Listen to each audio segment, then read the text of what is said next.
Muy buenas tardes, estimados alumnos y alumnas de Puntaje Nacional de nuestras clases de Biología. Estamos partiendo nuestra clase número 11.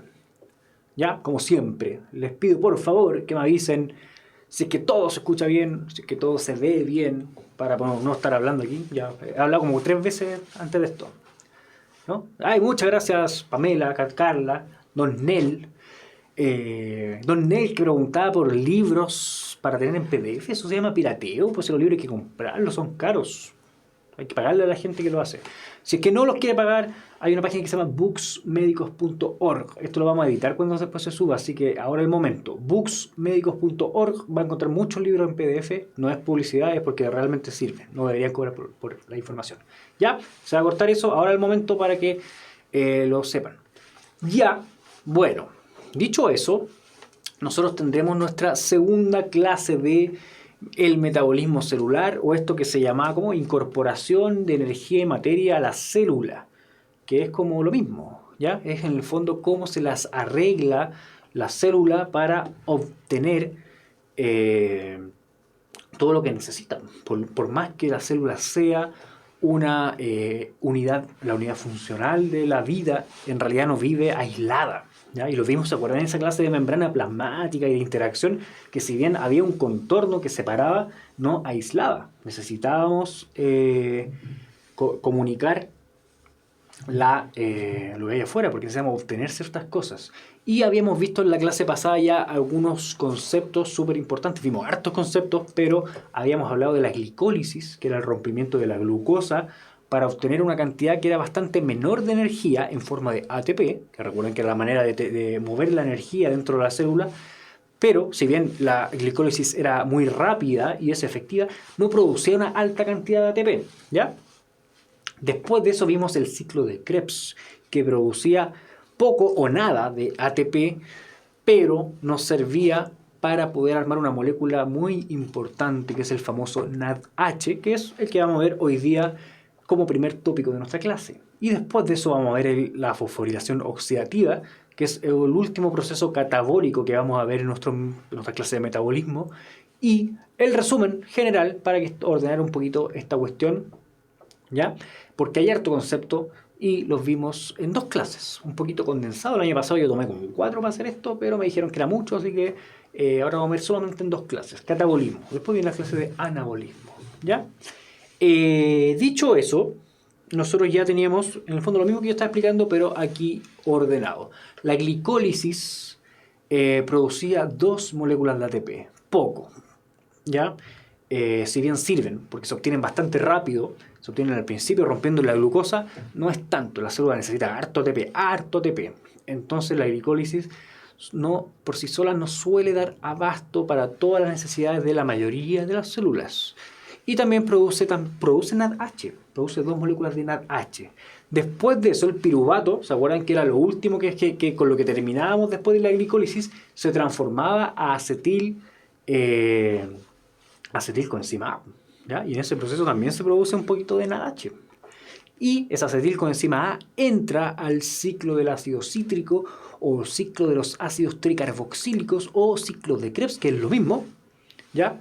Donde aquí aparece que se producen 2 moléculas de ATP, en realidad son 2 de GTP, que es parecido, pero en el fondo lo que nosotros hablábamos en la clase pasada era que la finalidad del ciclo de Krebs no parece ser la generación de ATP, sino que es más bien la generación de NADH y también de FADH2, ¿ya? ¿Y para qué sirve esta cuestión? La vamos a ver hoy. Eso es lo que veremos hoy, que ya Javi nos anticipa que es el factor reductor útil en el ciclo de Krebs. La palabra reductor es la clave. Si bien está muy acertado su comentario, quiero hacer un especial énfasis en la palabra reductor. ¿Ya? Cadena transportadora de electrones, me complemento, mira, ya sabe de lo que estamos hablando acá. Entonces, este NADH es el nombre o la abreviación del dinucleótido de nicotamida y adenina, abreviado, ojo, NAD más en su forma oxidada y NADH en su forma reducida. Yo quiero hablar un poquito de lo que es la oxidación y la reducción, que son procesos químicos inversos en los cuales se transfieren electrones, y en la célula es una manera de, en el fondo, ir cargando, perdónenme las comillas, las moléculas con energía. Cuando una molécula se reduce, gana electrones y podría estar ganando o almacenando energía. Y por otro lado, en el sentido inverso, cuando se oxida, pierde electrones y termina liberando energía. Por ejemplo, la combustión, cuando uno quema leña para poder calentarse, lo que está haciendo es una reacción de oxidación en la cual se está liberando energía en forma de calor, y por eso nos sirve quemar la leña para poder calentarnos en invierno. ¿Ya? Entonces este dinucleótido de nicotamida y adenina es una molécula capaz de oxidarse y reducirse de acuerdo a la circunstancia. Y en el caso de lo que nosotros vimos anteriormente, cuando se forma el NADH particularmente, lo que se está formando es esta molécula en su estado reducido.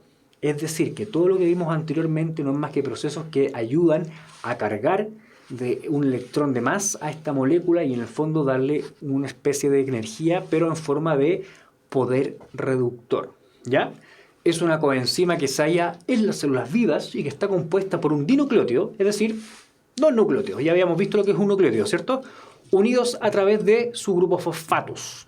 Uno de ellos es de la base adenina y el otro es de nicotamida, que es otra base que no era parte del ADN. Nosotros veíamos, ¿se acuerdan que vimos ciertas bases? Esas no las habíamos visto. La principal función es el intercambio de electrones. Como yo les decía, tienen la capacidad de agarrar electrones y andarlos moviendo para poder llevar a cabo el fenómeno que viene a continuación. Es decir, que es esta molécula, cuando está en su estado, valga la redundancia, oxidado, que cuando es NAD+, que tiene la capacidad de recibir los electrones que le va a dar los procesos de glicólisis, de acetilación de la coenzima A y también del ciclo de Krebs. Esta molécula es capaz de recibir los electrones que esos procesos van a generar y transformarse en su estado reducido, que es el NADH, y en el fondo estar cargado en este estado de electrones y poder transportarlos para lo que viene ahora.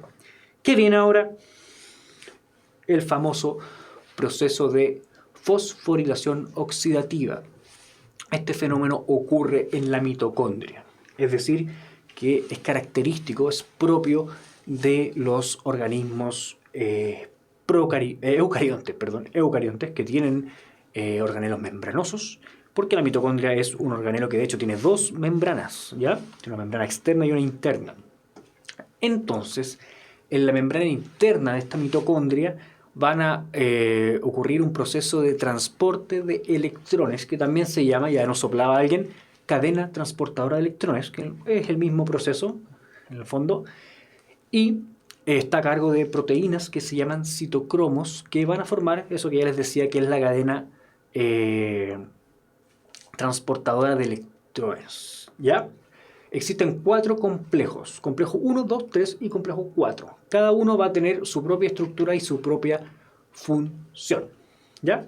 Me pregunta por ahí don José si es en la matriz. Es en la membrana interna, es decir, que es el espacio entre la matriz y el espacio intermembrana, ¿ya? No es en la matriz porque recuerda que está en la membrana misma. Está en el intermedio entre la matriz y el espacio intermembrana, ¿ya? En la cresta, me dice Nicolás. En la cresta mitocondrial, efectivamente. Está en la cresta, en las vueltecitas que da la mitocondria, en la membrana interna, ¿ya? No es lo mismo que a la cresta. Entonces, aquí tenemos la famosa membrana interna, donde están estos tres complejos capaces de transportar los electrones, ¿ya? ¿Y de dónde aparecen los electrones? Del famoso NADH. El NADH ya fue cargado de electrones por los procesos anteriores que nosotros vimos en nuestras clases de metabolismo. Entonces, al llegar el NADH al complejo 1, es capaz de transferirle ese electrón de más y volver el NADH a su forma oxidada, pero consiguió reducir al complejo 1, ¿ya? Entonces, el complejo 1 ya se cargó, es una transferencia. Venía el NADH cargado, se descarga, pero logra cargar al complejo 1, ¿ya? Posteriormente, receptor de NADH, pregunta en él, no recibe al NADH, recibe el electrón del NADH, ¿ya? Porque de hecho este NADH que está acá abajo termina volviendo a su forma oxidada y el NAD+ se va para volver a iniciar este proceso de nuevo. Pero es el electrón del NADH el que se recibe en el complejo 1. Ese electrón se va a transferir del complejo 1 al complejo 3, ¿ya? Y se va a ir transfiriendo de la misma forma en la cual nos vamos pasando en una posta algunas cosas. En este caso nos vamos a ir pasando electrones. ¿Y por qué nos saltamos al complejo 3? Porque el complejo 2 es aquel que recibe electrones pero del FADH2, que no sé si ustedes lo recuerdan, pero también se generaba en los procesos anteriores. En menor cantidad, claro que sí, era menor, era menos FADH2, pero también se generaba. Entonces el complejo 2 lo que hace es recibir el electrón del FADH2. ¿Cómo se transfiere? Pregunta Nel. Se transfiere mediante un tipo de reacción química que nosotros deberíamos ver en nuestro módulo de química, que es reacciones redox o reducción y oxidación, que es un tipo característico de reacción química. Y Raisel me pregunta para qué sirve esta transferencia de electrones. ¿Para qué sirve esta cuestión? Espérese, aguánteme un segundo, paciencia. Tenemos entonces que el complejo 1 y el complejo 2 ganaron electrones del NADH y el FADH2 respectivamente y abastecieron al complejo 3 de esos electrones, se los pasaron. Igual como ellos lo recibieron, ahora se lo entregan al complejo 3, quien los recibe. Y el complejo 3 hace exactamente lo mismo con el complejo 4. Entonces se van pasando la pelota, se van pasando los electrones hasta llegar al complejo 4, pero el complejo 4 tiene una característica muy especial, que lo vamos a ver ahora.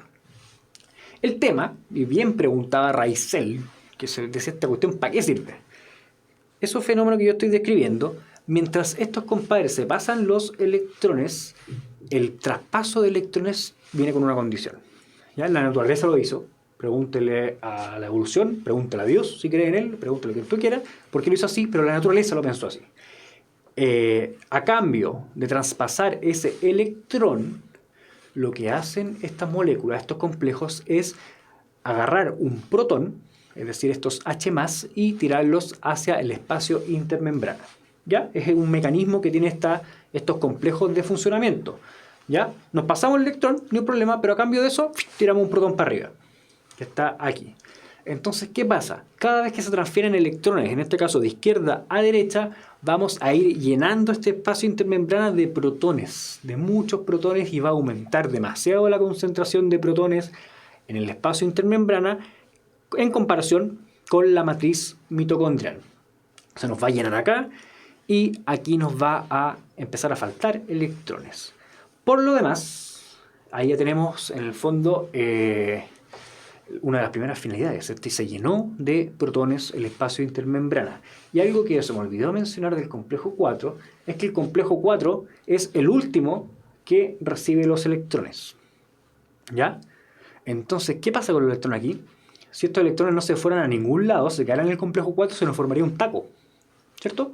En el fondo el 3 le gustaría pasarle al 4, pero no podría porque este ya está con sus electrones. Entonces viene una molécula famosísima que va a decirle, ¿sabe qué? Ya, yo me llevo los electrones para otro lado. Y es esta que está acá, en rojo, que se ve poco, el famoso oxígeno diatómico. La reacción por la cual nosotros, la razón por la cual nosotros respiramos, o la razón por la cual ingresamos oxígeno a nuestros pulmones, es porque el oxígeno cumple esta función. Se los presento ahora, en caso de que no se los hayan preguntado. A nivel celular, esta es la razón por la cual consumimos oxígeno. Porque el oxígeno va a ser la molécula que va a decir, ya, yo me llevo los electrones. Para que ustedes sigan funcionando, para que toda esta cuestión siga funcionando, yo me voy a llevar los electrones, pásenmelos para acá, y se va a reducir. Y junto con hidrógeno que anda dando vuelta ahí, con más protones, van a formar agua. ¿Qué mejor que formar agua?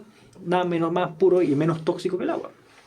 Entonces, con eso el complejo 4 se deshace de los electrones y esta cuestión sigue funcionando de forma continua, y así vamos llenando de protones esta zona. ¿Ya? Por favor, no confundirse entre los electrones y los protones, son nada que ver en este caso. ¿Ya? Si bien son parte del mismo proceso, los electrones son los que se transfieren entre los complejos que en este caso no están dibujados, o sea, están representados con la flecha naranja, cómo se van transmitiendo, pero no están dibujados los electrones mismos. Los protones sí están dibujados y están ahí en esas bolitas grises. ¿Cómo se llamaba el que se lleva al oxígeno? En este caso es el oxígeno el que se lleva. El que se lleva es el oxígeno y se lleva los electrones. Por eso en algún lado van a encontrar que el oxígeno es el aceptor final de electrones en la respiración. Porque en el fondo es el último que se lleva los electrones. ¿Ya? Entonces, ¿para qué hacemos esta cuestión? Seguimos tratando de responder la raíz del que dice, ¿para qué sirve esta cuestión? Ya movimos los electrones, tuvimos que cargarle esos electrones al oxígeno porque se los llevara. El oxígeno dejó de ser oxígeno, se transformó en agua. Llenamos de protones esta cuestión. ¿Para qué? Bueno, lo que queda es pensar cómo lo hace la naturaleza para encontrar maneras de producir energía. Y nosotros todavía antes de hablar de la naturaleza, lo que nosotros sabemos es que se nos llenó de protones acá, ¿cierto? Tenemos una concentración súper alta de protones y esos protones nosotros sabemos que forman un gradiente de concentración, ¿cierto? Que en el fondo hay energía potencial ahí almacenada porque hay muchos más protones en el espacio de intermembrana en relación a la matriz, que ya lo habíamos dicho. Y me gustaría que tuvieran esa imagen en su cabeza. ¿Qué pasa cuando yo tengo una alta concentración de agua en el lado más alto de una represa versus una cantidad menor de agua en el lugar más bajo? ¿Qué hacemos nosotros los seres humanos cuando tenemos un río y lo aprovechamos para poder generar esto?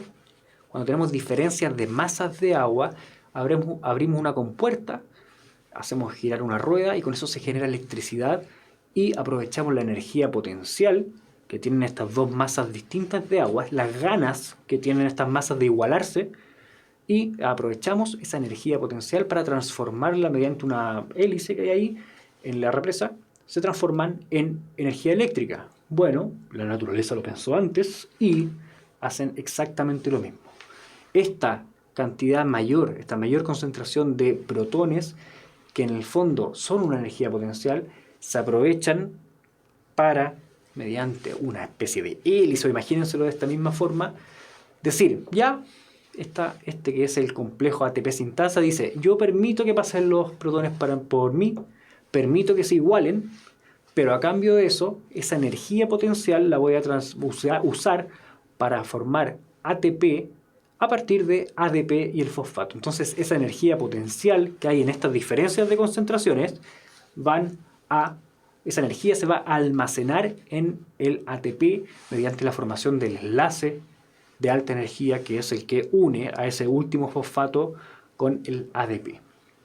Ya, espero no haber hablado mucho en chino, pero en el fondo aquí está la represa, aquí está el lugar con más agua, aquí está el lugar con menos agua y aquí está esta famosa hélice que permite una abertura por la cual va a circular esto de forma espontánea, pero a cambio de eso, la energía de este movimiento se va a transformar en ATP.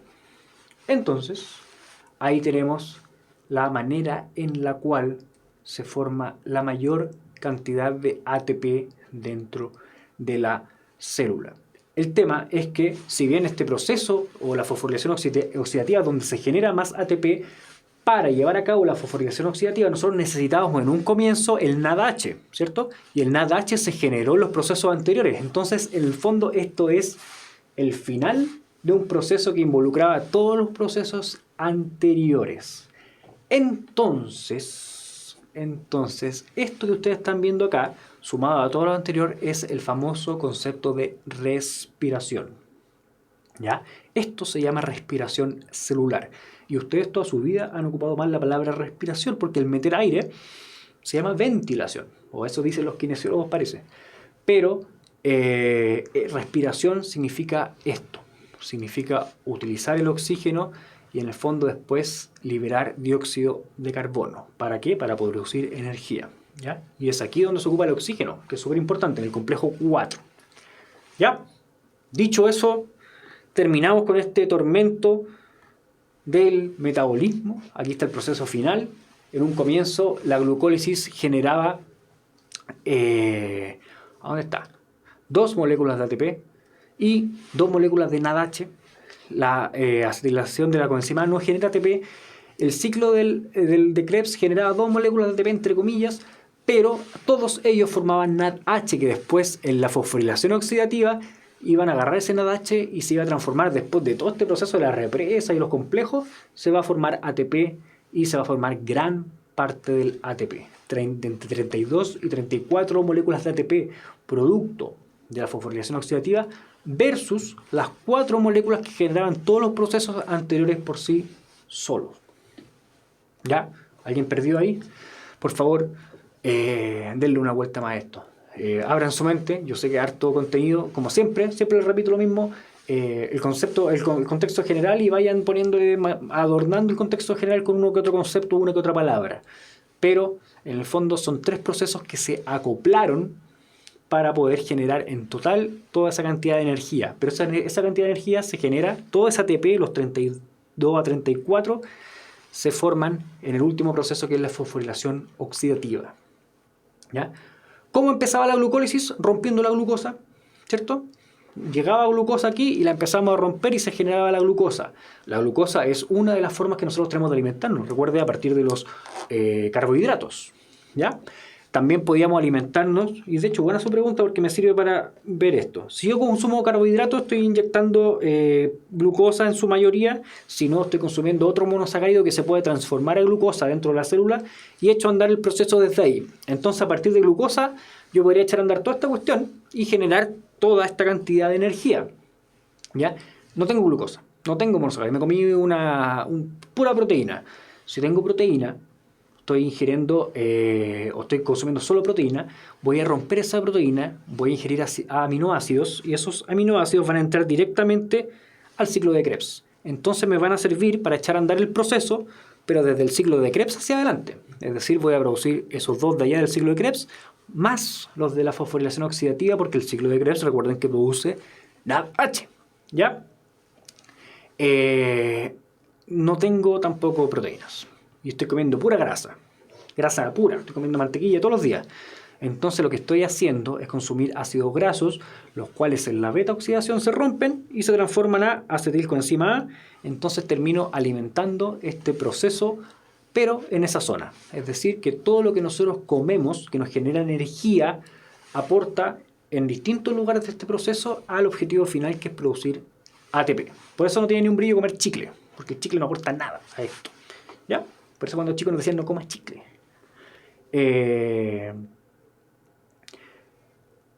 Profe, me pregunta Raizel, que dio origen a toda esta explicación, que me preguntó para qué servía esta cuestión. En el oxígeno, en el complejo 4, se llevan los electrones y después de eso se forma agua. ¿Para qué sería el agua? El agua en realidad sería como, miren, esta es mi visión, es como un desecho, pero es el mejor desecho posible que se puede formar, porque es un desecho que en el fondo ya es el solvente de los medios biológicos, entonces no contamina. Mire cómo la naturaleza encontró una forma de generar un desecho que no contamina. En mi visión, ¿sí? ¿Ya? Pero en el fondo el agua es la forma en la cual se arrancan los electrones para poder, en el fondo, que esto siga funcionando de forma continua. Si el electrón se quedara estancado en el complejo 4, esto no podría seguir fluyendo. ¿Ya? ¿Y cómo se forma esa agua a partir del oxígeno y los electrones? El oxígeno está también en un medio donde está lleno de protones, que en el fondo son un hidrógeno al que le falta un electrón. Entonces el electrón que le transfiere el complejo 4 compensa la falta de ese protón, se forma un hidrógeno normal y mediante la reacción de reducción que ocurre ahí se forma agua. ¿Ya? Ahí estoy dando un poquito la lata con química. ¿Ya? Pero si se dan cuenta, si alguna vez han escuchado lo que es la electrólisis del agua, que romper el agua es en el fondo todo lo contrario. ¿Ya? ¿Esto entra en la pseudobiología? Sí, lamentablemente. Así que le está costando. Si es que le gustó, favorablemente, esto sí entra. ¿Ya? Sí entra, me dice André Lucy. Sí entra, sí. Ya, y aquí está el rendimiento final. Voy a desaparecer de aquí, donde yo ya le había mostrado este monito. Se los voy a mostrar de nuevo. Tenemos la glicólisis y todo el rendimiento. Todo lo que forma la glicólisis. ¿Ya? No forma ni dióxido de carbono, ni forma agua, forma 2 NADH y forma 2 moles de ATP. La acetilación de la coenzima A forma 2 moles de NADH, re poquito. El ciclo de Krebs forma 6 moles de NADH, harto NADH, y FADH2, que también contribuye, y poquito ATP. Pero en la fosforilación oxidativa se agarra todo el NADH y el FADH anterior para transformarlo en ATP. Un detalle que quizás se me olvidó mencionar es que en el ciclo de Krebs y en la acetilación de la coenzima A se produce dióxido de carbono. Y no sé si alguna vez ustedes escucharon en primero o segundo básico que el ser humano o los organismos que respiran lo que hacen es consumir oxígeno, ya saben para qué, y botar o desechar dióxido de carbono, que ahora ya saben dónde se produce. ¿Ya? Espero que todo calce, que le cierren ahora las matemáticas con todo lo que uno hace cuando respira.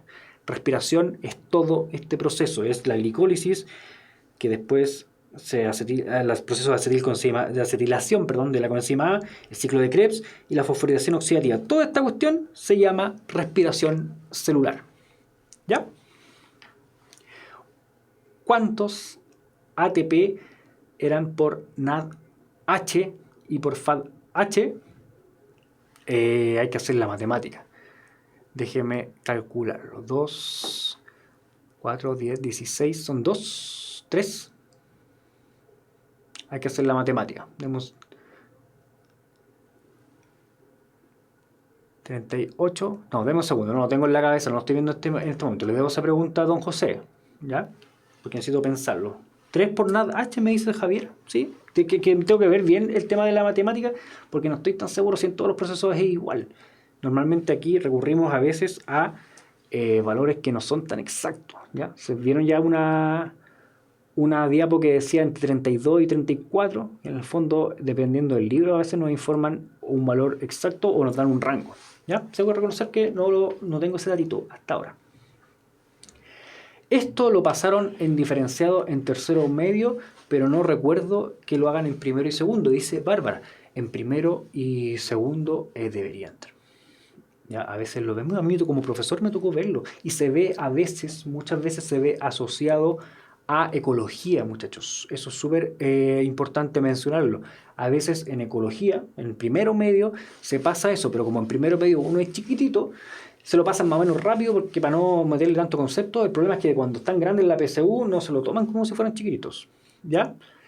Si no lo recuerdan, en los libros de biología de primero medio, en el sector de ecología, van a pasar todo lo que es el catabolismo y el anabolismo y van a ver respiración celular. ¿Ya? Y después, por supuesto, se profundiza en tercero lectivo. ¿Ya? Por ahí yo he sacado ejercicios de este tipo o de esta materia en ensayos de EMRE común. ¿Ya? Por eso lo paso ahora. ¿Cómo se forma el CO2 a partir del proceso? En el ciclo de Krebs y en el proceso de acetilación de coenzima A se va desechando carbono y se va desechando de a un carbono. ¿Ya? Y ese carbono se va botando como CO2. Por supuesto, en el atado molecular yo no voy a entrar demasiado porque ahí creo que sí sería exagerar con respecto a la complejidad de esto. Por lo demás, les recuerdo que existen lugares donde se pueden conseguir ciertos libros de biología. Cualquier biología general los va a ayudar a resolver esto con mayor profundidad desde el punto de vista molecular en caso que les haya gustado. Yo lo encuentro entretenido, pero no es fácil. Entonces, hagamos el resumen para cerrar esta cuestión. En la glicólisis, en un comienzo, se recibía glucosa de distintas fuentes. Ya vimos que podía venir de distintos alimentos. Y esa glucosa de 6 carbonos se empezaba a modificar y posteriormente romper a 2 moléculas de 3 carbonos. Entonces a la mitad, se parte a la mitad. Y al final se termina con una molécula de 3 carbonos que se llama piruvato, después de varias modificaciones entre las cuales se incluye un rompimiento, que es el rompimiento a la mitad de esta cuestión.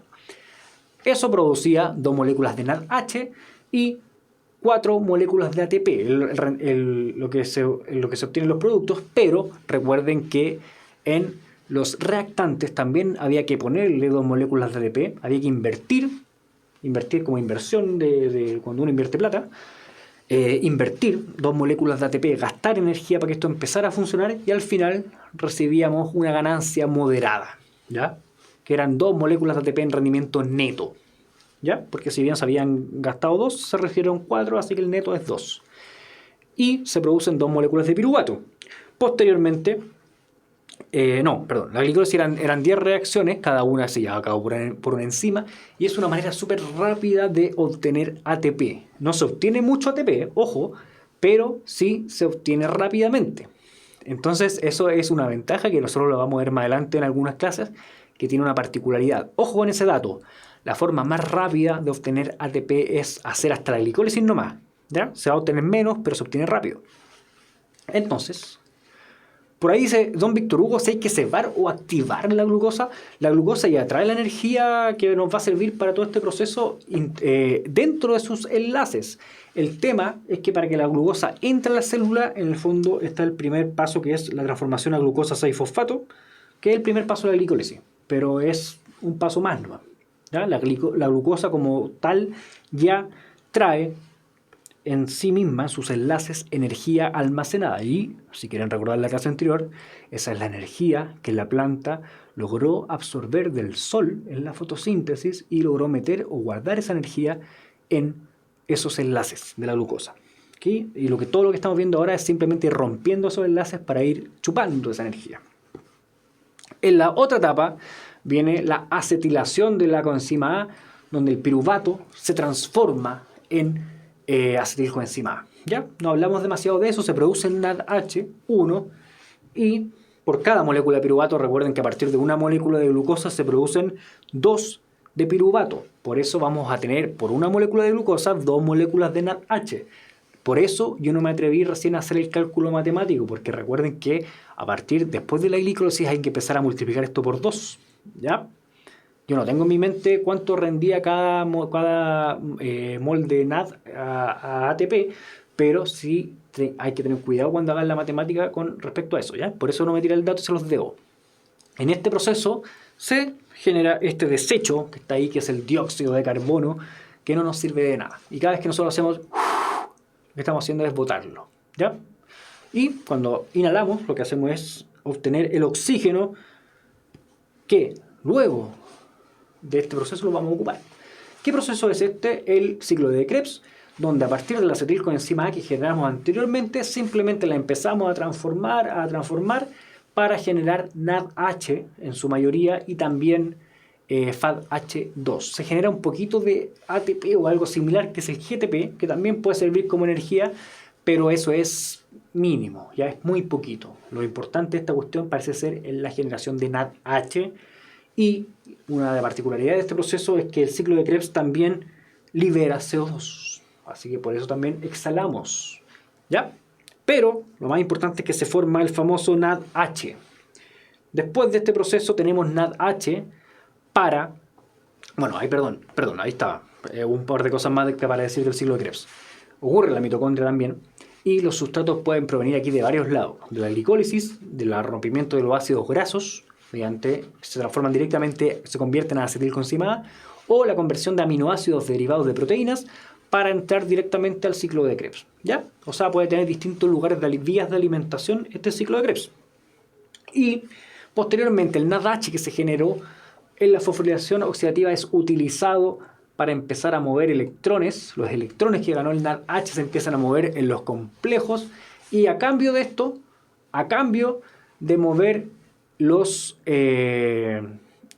electrones, todos estos complejos, todas estas proteínas que están ahí, estos citocromos le dicen, ya, yo te muevo los electrones, pero a cambio de eso vamos a tirar protones para afuera, ¿ya? Entonces empiezan a llenar el espacio intermembrana de protones, se empiezan a concentrar esos protones, y esos protones en el fondo empiezan a acumular un potencial ahí, un potencial electroquímico, y hay una proteína grande, un complejo que se llama ATP sintasa, que dice, ya, hagamos una cuestión. Se llenó de protones, los protones quieren arrancar de acá, yo los voy a dejar pasar, pero a cambio de eso voy a agarrar esa energía potencial y la voy a transformar en energía para guardarla en la molécula de ATP. Y ahí se genera el ATP que va a servir para echar a andar todas las cuestiones de la célula, todo lo que la célula necesita toda la energía, perdón, que la célula puede necesitar se va a alimentar de la producción de ATP que se genera aquí principalmente. ¿Ya? Entonces, ese es nuestro resumen. La fosforilación oxidativa. Mira, aquí está esto súper importante. ¿Quién fue que me dijo que eran 3? Se la jugó. Que estaba completamente correcto. A mí no me la jugué, no me acordaba, dudé. Por cada NADH se generan 3 moles de ATP. Por cada FADH2 se generan 2 moles de ATP. Entonces, ahí está la razón por la cual no me daba la matemática, porque yo empecé a partir de la tabla, intenté sacarlo, no hubiese podido hacerlo. En resumen, el rendimiento neto de la fosforilación oxidativa por cada mol de glucosa es de 38 moléculas de ATP y además se libera agua, ¿ya? Se consume oxígeno y producto de todo este proceso se libera también como desecho dióxido de carbono. Entonces, si se dan cuenta, aquí está la famosa respiración ocurriendo.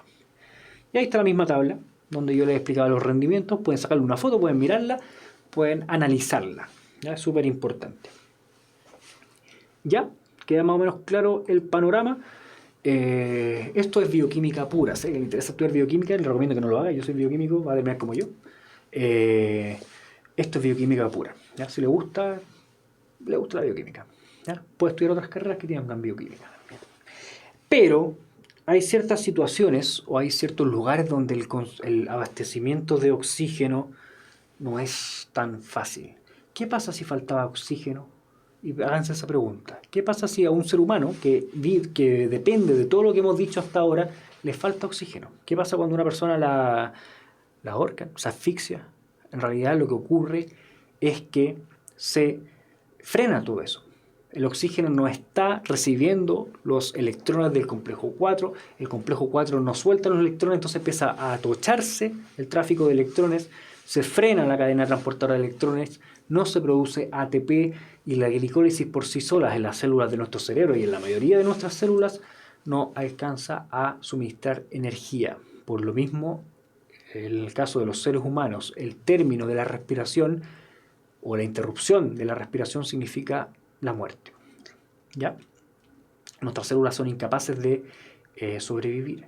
El cianuro frena la fijación de oxígeno. El cianuro se une a uno de los complejos de la cadena transportadora de electrones, no me acuerdo cuál. ¿Ya? Y se une y no lo saca de ahí nadie. Entonces se frena todo este proceso y el cianuro es altamente tóxico. Completamente tóxico. Espero que no haya ningún suicida viéndome, porque el cianuro es la forma favorita de algunas personas suicidas, porque es prácticamente irreversible. ¿Ya? Se frena todo lo que yo estaba hablando anteriormente, se frena la cadena transportadora de electrones y eso lleva a la muerte. Porque hay un montón de células en nuestro cuerpo que necesitan de la respiración celular, aun cuando no todas. ¿Ya? Y para allá vamos a ir. Antes de pasar a eso, vamos a ver qué es lo que ocurre en ciertas células. Nosotros hemos hablado de la mitocondria, hemos hablado del oxígeno. ¿Y qué pasa con las células que no tienen mitocondria? Las que dicen, no, pues yo soy procarionte. ¿Por qué la matriz mitocondrial yo no tengo? ¿Dónde voy a hacer la fosforilación oxidativa? Bueno, hay algunas células procariontes que tienen formas accesorias de hacerlo, ¿ya? No vamos a hablar mucho de eso, se le arreglan para hacer estos tráficos en la misma membrana, algo se le ocurre, pero también existen seres procariontes que son anaerobios, que básicamente viven sin oxígeno, que lo único que hacen es vivir a partir de la glicólisis. Si viven solamente del ATP que genera la glicólisis, no van a necesitar el oxígeno. Les da lo mismo que no haya oxígeno. Entonces, ¿cómo se llama? No va a tener la cantidad, o sea, va a obtener la cantidad de energía que necesita, pero a partir solo de la glicólisis. Por eso, cuando dejamos un alimento rico en azúcar durante mucho tiempo en el refri, empiezan a crecer bacterias ahí, y esas bacterias son anaeróbicas y se hacen chupete la glucosa, porque viven de eso. A partir de eso sobreviven.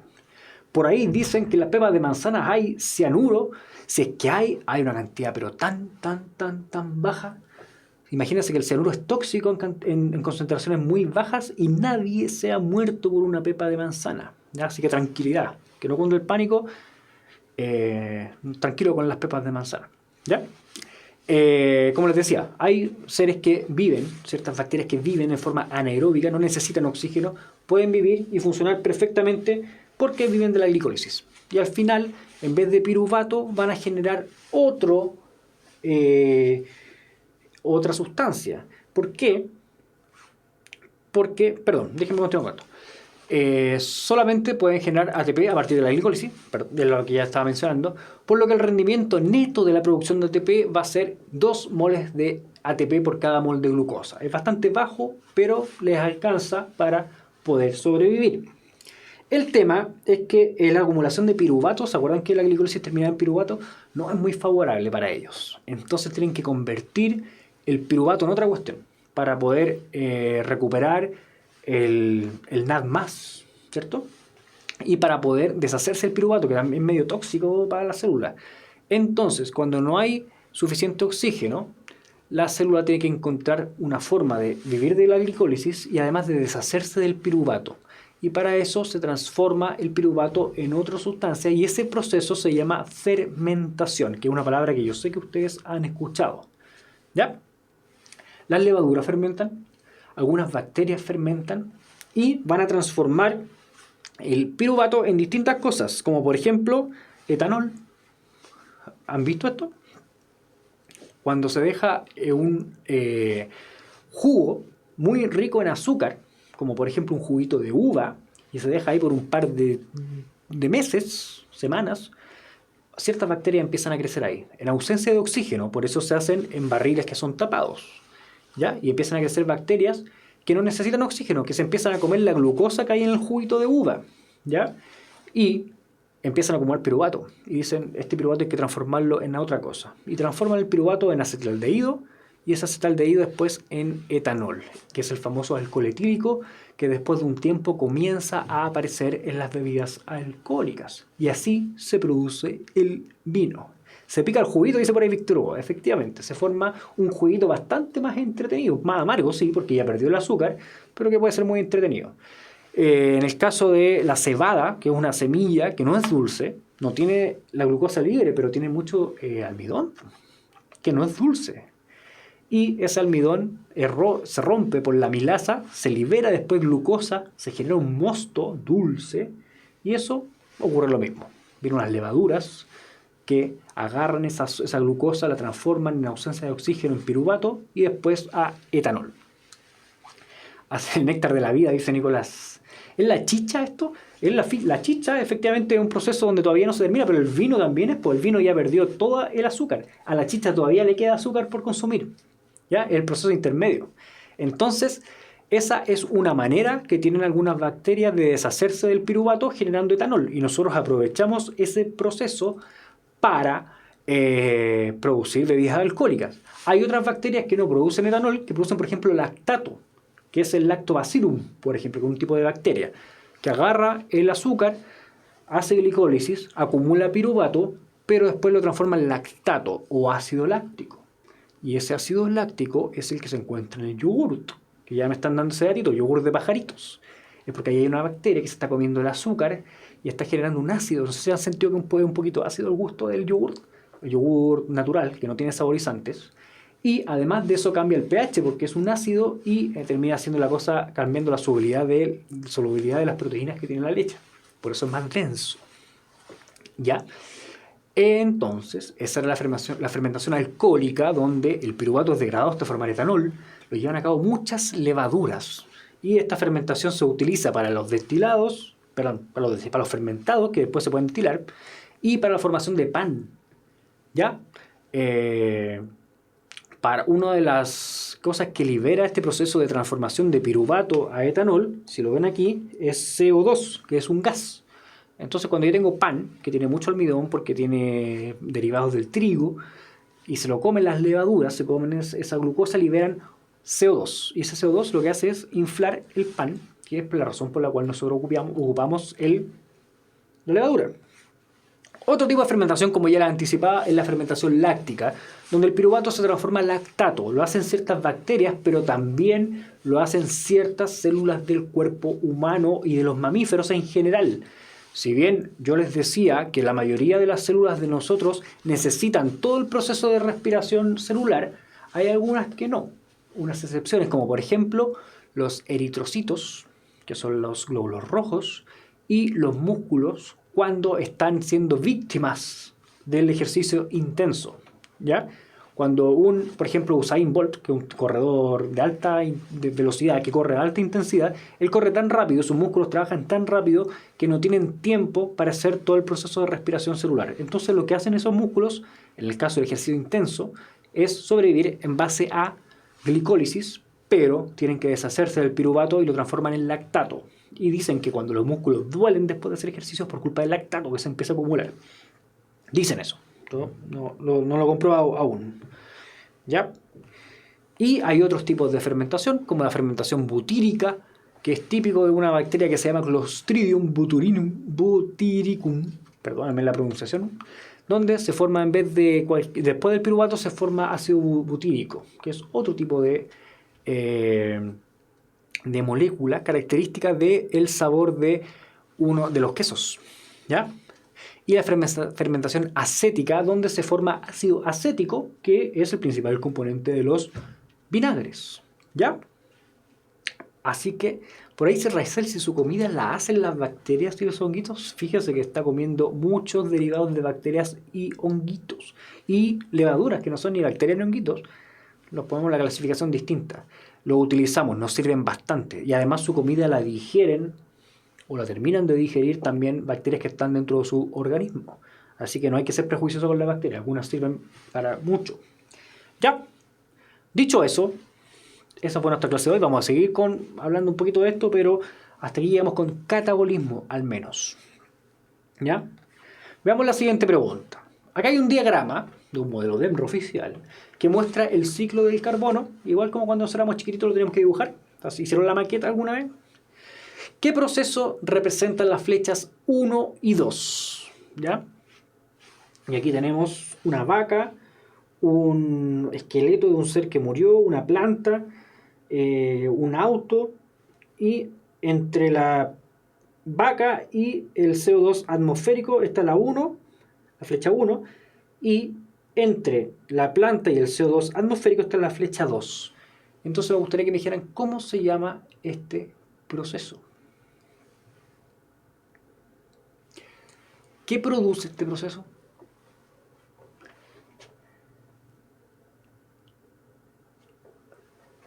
Se están inclinando casi todos por la D, de dedo. Pasó, creo que por primera vez que estamos equivocados, si no me equivoco. La fotosíntesis, que la alternativa D dice respiración, en el caso de la vaca, y la liberación de CO2. Estamos bien ahí, ¿cierto? Respirar es consumir oxígeno y liberar CO2, ¿cierto? Estamos bien. La flecha 1 sí o sí es respiración. Pero la flecha 2 me está mostrando la planta que está liberando CO2 y la muestra en la dirección hacia la liberación de CO2. Entonces, ¿cómo se llama eso? Eso se llama respiración también, porque las plantas también respiran.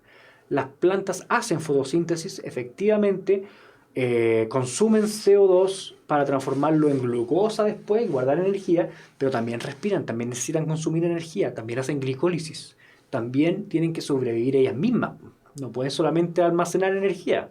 Entonces las plantas también, en este caso, están liberando CO2 y absorbiendo oxígeno. Y eso se llama respiración. Pregunta capciosa de un modelo DEMRO oficial donde estoy seguro que mucha gente podría haber caído. ¿Ya? Ojo con eso. Ojo piojo. Con la siguiente, pregunta 2. ¿Cuál de las siguientes macromoléculas puede ser utilizada como fuente de energía? ¿Carbohidratos, proteínas y lípidos? ¿Ya? Lo que pasó recién con la pregunta, que muchos cayeron, era un ejercicio, lamentablemente, un modelo de DEMRO. Esas son las preguntas que hace el DEMRO. Así que ojalá que estas clases sirvan para que no caigamos en eso. ¿Cuál sirve? ¿Carbohidratos, proteínas o lípidos? Todas. Recuerden que todas pueden entrar en distintos lugares de la respiración celular, pero pueden servir de energía. ¿Ya? Así que 1, 2 y 3. Los deportistas de alto rendimiento, previo a una gran carrera, comen arroz y pastas en abundancia. Esto se debe a que se transforman en grasa para que al final de la carrera sean utilizados. Se les utiliza para formar fibras musculares, lo cual hace que la capacidad física mejore. Intentan acumular reservas de energía rápida que se requiere en una carrera. Acumulan proteínas para disponer de una rápida reserva de energía y proveen de energía para regular el calor que se produce durante la carrera. Recuerden que las pastas y el arroz tienen almidón. El almidón era una manera de almacenar mucha glucosa en una molécula gigante que estaba lleno de ramificación y hileras de glucosa. Entonces, al nosotros digerir eso, lo que estamos haciendo es obtener glucosa que va a servir, en el caso de una carrera, para echar a andar la glicólisis, ¿ya? Generar energía rápidamente. Así que la alternativa C. Ahí estuvieron casi todos bien.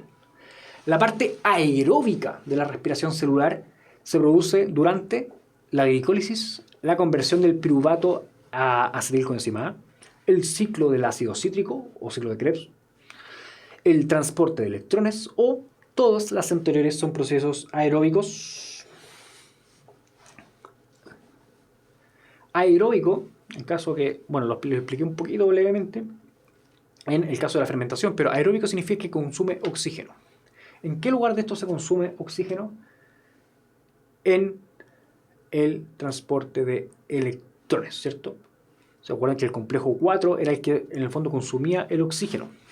Así que por eso respiramos, ¿ya? Solamente en el transporte de electrones, alternativa D, de dedo. Y esta, la última.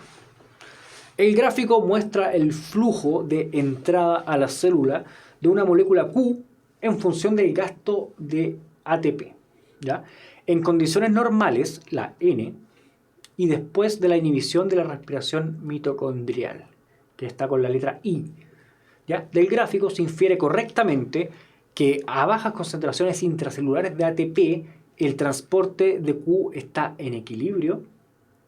La inhibición mitocondrial solo tiene efectos a bajos flujos de Q. La entrada de Q requiere del metabolismo energético mitocondrial. La salida de Q es directamente proporcional al consumo de ATP y la molécula Q corresponde a la glucosa. ¿Qué me dicen aquí?